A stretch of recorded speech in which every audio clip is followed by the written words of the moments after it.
I'm Harriet Yashek and I'm here at Food Matters Live 2018 with Jessica, the founder of Bodkins. Thank you for joining me. Welcome. So could you tell me a little bit about the history behind Bodkins and how it came about that you started specialising in probiotic health?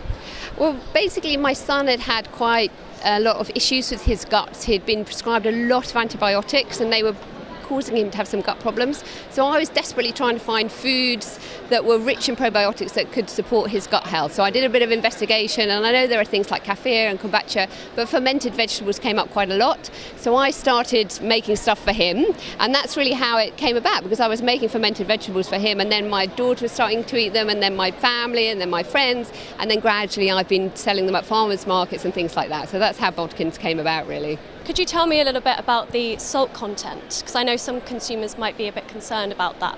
I do try and keep the salt to a minimum. You also need at least around a percentage compared to the weight of your vegetable in order to make sure it ferments properly and you get a certain level of acidity so that the product is safe. But yeah, I'm conscious of not putting loads and loads of salt in or adding loads and loads of brine for that reason. And is supply chain important to you? It is. It's quite tricky at the moment because we're small. I mean, I would like to be able to make everything organic. We're just gradually building up and trying to make sure all our supply chain is fully organic. But I think that's, a scalable thing, and we're still quite small at the moment. How have you found being a startup, and particularly being a startup in quite a niche field?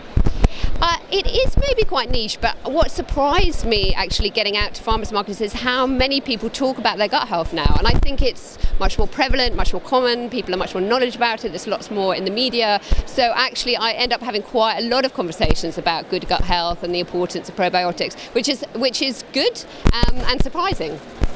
And where do you see Bodkins in, say, 5 years' time? I don't know. I just hope that we are championing something that's good for people's health, essentially. That, we need to be eating more fruit and veg in our diet. We need to have a more diverse diet in order to sort of counter out lots of processed foods. So we just have a generally better gut health and general better health. And Bodkins can sort of help champion that, I hope. How has Food Matters Live been for you so far? Really good, actually. Yeah, I've met a few people that are sort of distributors and stuff like that, which hopefully they might be able to help us out, and good conversations and positive feedback about the product. So yeah, good. Jessica, thank you very much. You're welcome.